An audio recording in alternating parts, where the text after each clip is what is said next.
Selamat pagi, Bapak Ibu semua. Assalamualaikum warahmatullahi wabarakatuh.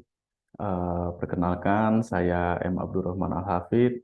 Eh, Pertama-tama saya ucapkan terima kasih yang sebesar-besarnya kepada dosen pembimbing saya, Pak R. Tambang Nuhartio, beserta saya ucapkan juga terima kasih banyak kepada dosen-dosen yang sudah banyak membimbing saya, membantu saya dalam proses perkuliahan saya sampai sidang pada hari ini.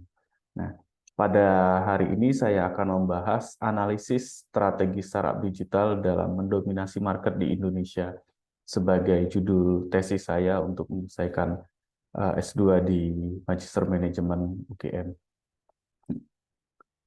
Nah, pada kasus ini saya meneliti bagaimana sebenarnya suatu startup itu bisa mendominasi suatu market khususnya di industri tertentu. Nah, pada case kali eh, ini berawal dari maraknya startup yang mungkin 5 tahun atau 10 tahun terakhir ini begitu pesat perkembangannya khususnya di Indonesia. Sebut aja ada startup digital seperti Ruang Guru, GoTo, atau Gojek dan Tokopedia, Traveloka. Selain itu, ada banyak startup digital lain yang kita lihat sebenarnya memiliki potensi dampak sosial yang baik, tapi masih dalam skala yang relatif kecil. Nah, untuk itulah saya di sini ingin meneliti bagaimana suatu startup dapat mendominasi pasar di Indonesia dan apakah faktor yang menentukan kesuksesan suatu startup. Selain itu juga kita akan mempertanyakan apakah pola sukses suatu startup itu bisa diduplikasi ke startup lainnya. Nah, tujuan penelitiannya adalah mengidentifikasi apakah faktor kunci keberhasilan yang dimiliki oleh startup sukses di Indonesia dalam menguasai suatu pasar. Nah, kemudian mengidentifikasi apakah faktor kunci keberhasilan startup itu bisa diterapkan juga di startup lainnya supaya kita bisa eh, besarkan juga, kita bisa tingkatkan juga impact dari startup-startup lain. Nah, manfaat penelitian ini secara akademis adalah memberikan kontribusi pada literatur bidang ilmu manajemen strategik, khususnya lingkup perusahaan rintisan mengenai faktor-faktor yang dapat mempengaruhi kesuksesan suatu startup dalam mencapai tujuan organisasi. Dalam hal ini, tim, strategi, dan produk menjadi faktor yang mempengaruhi kesuksesan startup pada pola kesuksesan startup tersebut dapat diduplikasi ke startup lain. Manfaat praktis dari penelitian ini adalah sebagai pedoman bagi pendiri dan manajemen startup dalam hal pengambilan keputusan strategis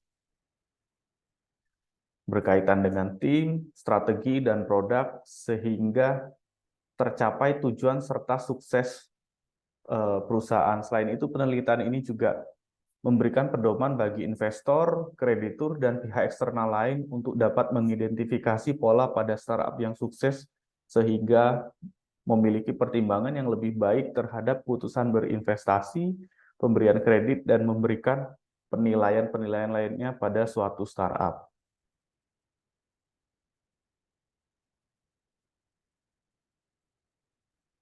Startup dapat didefinisikan sebagai perusahaan yang mengalami pertumbuhan dengan cepat akibat dari inovasi suatu produk dan jasa dan berjalan dengan bantuan dari teknologi informasi menurut Ehsan pada tahun 2021. Dominasi pasar. Dominasi pasar merupakan keadaan suatu pasar yang terdapat pelaku usaha tertentu dengan persentase pangsa pasar yang kuat dalam pasar tertentu menurut Al-Farizi pada tahun 2014. Nah, pada penelitian ini penelitian dilakukan dengan metode kualitatif dengan metode pengumpulan data dengan cara wawancara kepada orang-orang yang memiliki peran dalam hal manajemen, pemasaran, pengambilan keputusan strategis di perusahaan startup digital yang meraih pangsa pasar yang cukup besar di industrinya. Metode penelitian dilakukan dengan cara wawancara. Startup yang diteliti pada penelitian saya adalah startup Jala atau Jalatek, yaitu perusahaan IoT yang bergerak di industri aquaculture. Jadi startup ini membantu para petambak untuk mengelola tambaknya menggunakan teknologi IoT. Jadi teknologi IoT-nya ini bisa membantu mengontrol kualitas air dari suatu tambak gitu. Di sisi lain, selain kualitas air, Jala ini juga memberikan informasi-informasi, insight apa yang seharusnya dilakukan, bisa memprediksi juga hasil dari panen eh, hasil tambaknya itu nanti.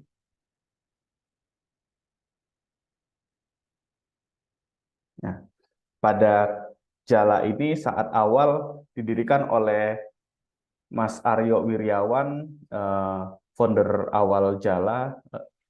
Beliau menjelaskan tentang membangun startup Jala ini dari awal. Pada awalnya dia memiliki ide ini untuk membangun startup IoT di industri petambak udang. Nah, karena beliau memiliki background yang cukup panjang di industri udang sebelumnya, tapi di sisi lain beliau juga memiliki background IT. Nah, beliau tercetuslah ide untuk mendirikan startup Jala ini. Tapi di saat awal, eh, Mas Aryo ini masih kesulitan mencari tim. Sampai di satu titik mereka ketemu dengan salah satu tim IoT, bisa dibilang tim kampus, tim yang biasa proyek-proyekan IoT, dan diajaklah menjadi bagian dari tim Jala ini. Nah, dengan 6 orang ini plus Mas Aryo, jadi tim Jala ada 7 orang awalnya, dan inilah bisa dibilang tim tim awal eh, Jala dirintis dari tahap Mas Aryo sendiri, kemudian dengan tim yang lebih besar, dengan tim yang lebih besar ini masih tim inti semua yang menjadi co-founder di Jala. Nah, pada awalnya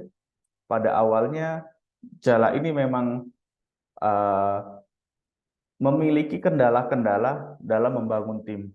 Karena latar belakang tim yang banyakkan timnya teknikal, di sisi lain di sisi lain Jala ini juga eh, harus meyakinkan investor. Jadi secara secara tim teknikal, tim ini kecenderungan untuk memberikan target-target yang sangat realistis. Kalau bisa targetnya semakin kecil, semakin mudah dicapai. Tapi di sisi lain, Mas Aryo yang memiliki background bisnis harus menyeimbangin itu dan harus bisa membawa tim ini memberikan forecast-forecast yang menarik supaya bisa membawa masuk investor untuk invest ke startup ini. Nah, disitulah tantangan awal membentuk tim. Dari tim yang ada, akhirnya Jala menjalankan bisnis itu dan mendapatkan seed funding investment dari investor di tahap awal. Eh, di sisi lain, Jala juga memenangkan beberapa perlombaan, beberapa kompetisi hingga meraih banyak modal di awal, dari hibah atau dari hasil lomba gitu. Nah, strategi yang diambil Jala bisa dibilang sebagai startup agak beda dari startup pada umumnya. Kalau pada trennya startup umumnya adalah menghubungkan antara penyedia jasa dan pengguna jasa atau penjual dan pembeli, Jala mengambil bisnis model yang berbeda. Jala menjual device IoT, di sisi lain juga menyewakan sistem atau menawarkan sistemnya secara berlangganan dan menawarkan sistem yang bisa memberikan informasi terkait tren industri udang, tren harga udang. Ini menjadi bisnis model Jala. Nah, produk Jala juga eh, dalam upaya Jala mendapatkan pangsa pasar di industri aquaculture atau udang, Jala mempersiapkan produk yang bisa diterima di pasar. Dari wawancara dengan founder Jala, kita menemukan bahwa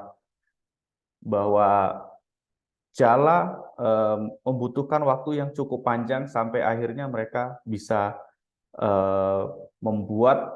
menghasilkan produk yang bisa diandalkan di pasar. Akhirnya salah satu produk Jala adalah Jala Baruno, yang mana ini bisa mengontrol akurasi kualitas air, yang mana dengan dipasangnya alat ini kita bisa mantau kondisi dari tambak di suatu tambak udang gitu. Dengan seperti ini lebih banyak informasi-informasi yang bisa dihasilkan. Nah, sampai saat ini Jala sudah mendapatkan banyak pendanaan, baik itu dari seed funding, kemudian pre-seri A, sekitar 90 miliar didapatkan, sampai sekarang sudah seri A, terakhir sampai ratusan miliar yang didapatkan di pendanaan seri A dari Jala. Dengan hal tersebut bisa dibilang Jala adalah pionir di industri aquaculture, IoT, khususnya di industri tambak udang, dan memiliki pangsa pasar yang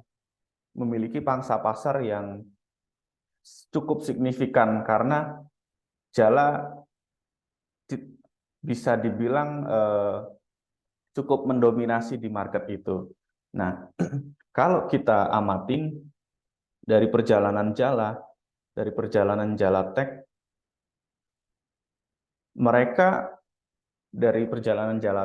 mereka mengambil ide bisnis yang tidak lazim di industri startup pada masanya mereka memulai.